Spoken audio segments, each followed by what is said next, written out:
So అటు pesticides ఇటు కల్తీ ఫుడ్స్ 80% ప్రాణాంతక రోగాలకు ఇవే కారణం. పెస్టిసైడ్స్, అదేవిధంగా కల్తీ ఫుడ్.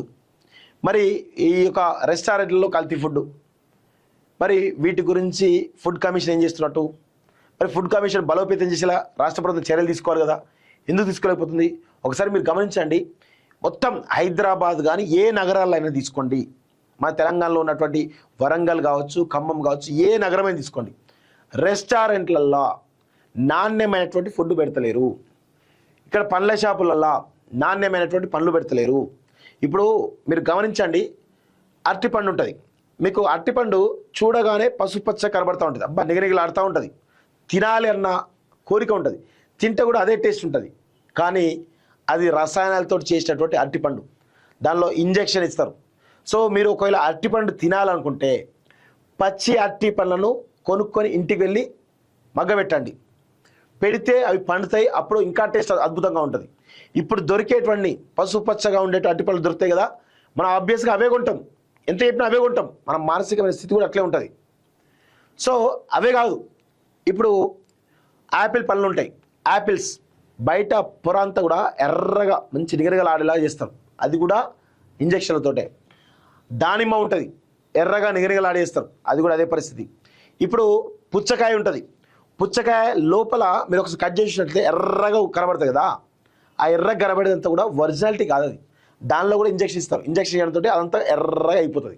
పండక ముందే, మగ్గక ముందే, పంట చేతికి రాకముందే ఇంజక్షన్లతోటి వాటి యొక్క నైజాన్ని పెంచుతున్నారు. పెంచడం వల్ల ఏమవుతుంది, వాటిని మనం తింటున్నాం, టేస్ట్ కూడా ఉంటున్నాయి. ఇప్పుడు యాపిల్స్ కూడా టేస్ట్ ఉంటున్నాయి, దానిమ్మలు కూడా టేస్ట్ ఉంటున్నాయి. అది తినడం వల్ల ఏమవుతుందంటే 100కు 100% మనకు అనారోగ్య పాలవుతున్నాయి, ప్రాణాంతకమైన వ్యాధులు.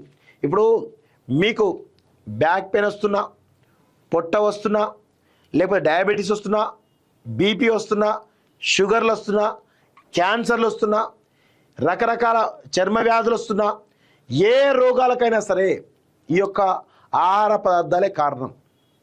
మీరు గమనించండి, ఫుడ్ కల్తీ జరుగుతూ ఉన్నది.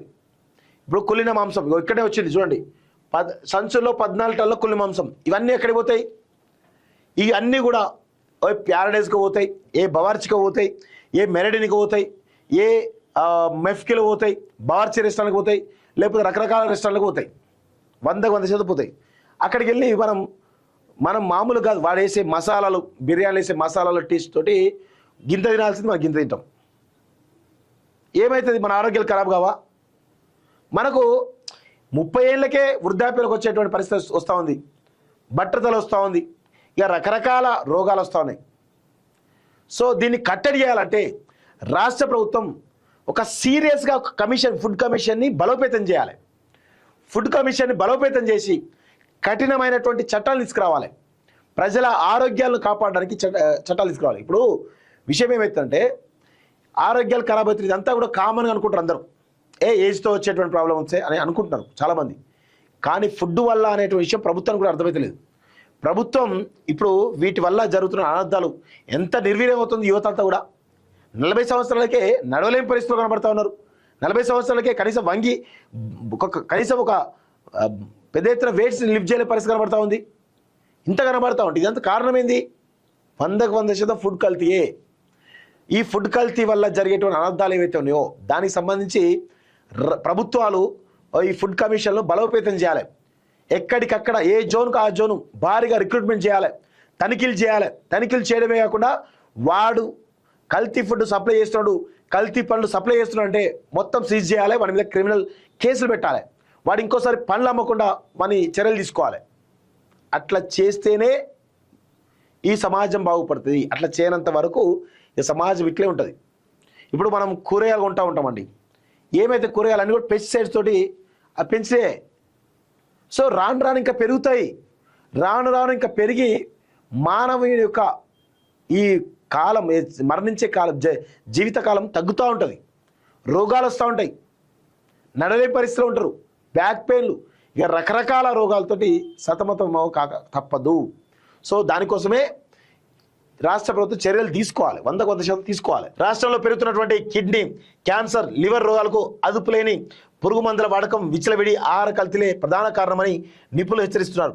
దాదాపు 80% రోగాలు ఈ 2 కారణాల వల్లే వస్తున్నాయని, ప్రజారోగ్యం తీవ్ర ప్రమాదంలో పడుతున్నదని ఆందోళన వ్యక్తం చేస్తున్నారు.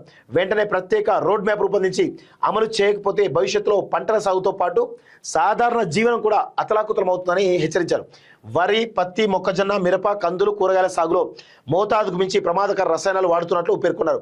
పంటల మార్పిడితో పాటు డేంజరస్ పెస్టిసైడ్ వాడకం లేకుండానే ఎక్కువ దిగుబడి వచ్చేలా చేయడంతో పాటు ఆయా పంట ఉత్పత్తులకు తగిన ధర కల్పించాల్సి ఉంటుందని సూచించారు. ఇవి బయోమాగ్నిఫికేషన్ ప్రక్రియ ద్వారా ఆహార గొలుసులోకి చేరి మానవ శరీరంలో పేరుకుపోతున్నాయని వివరించారు. కల్తీపై ప్రత్యేక వింగ్ ఏర్పాటు చేసి కఠిన చర్యలు తీసుకునే విధంగా స్పష్టమైన విధానాన్ని ప్రభుత్వం అమలు చేయాలని నిపుణులు డిమాండ్ చేస్తున్నారు. సో ఇదంతా కూడా కనబడుతోంది. ఇప్పుడు కొబ్బరి బొండాలు కూడా అదే పరిస్థితి, అంతటా అదే పరిస్థితి కనబడుతూ ఉంది. దయచేసి గమనించాల్సిందిగా రాష్ట్ర ప్రభుత్వం ఈ దిశగా ఆలోచించాలని చెప్పి కూడా మేము కోరుతా ఉన్నాం.